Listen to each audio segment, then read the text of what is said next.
Macaulay PH, your passion the lover channel. Mag-subscribe ka na!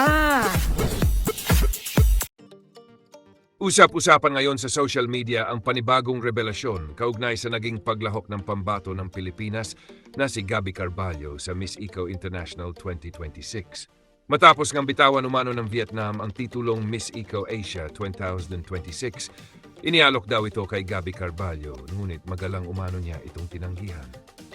Mas lalong umugong ang issue matapos magbigay ng makahulugang pahayag si Gabby sa social media kung saan sinabi niyang tila hindi raw talaga aligned para sa kanya na magkaroon ng titulo under sa organisasyon.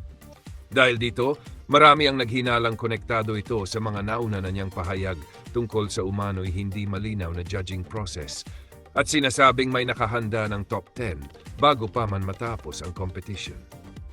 Matatandaang naging usap-usapan din noon ang tila pagkawala ng sigla ni Gabby noong Coronation Night, bagay na napansin mismo ng maraming pageant fans.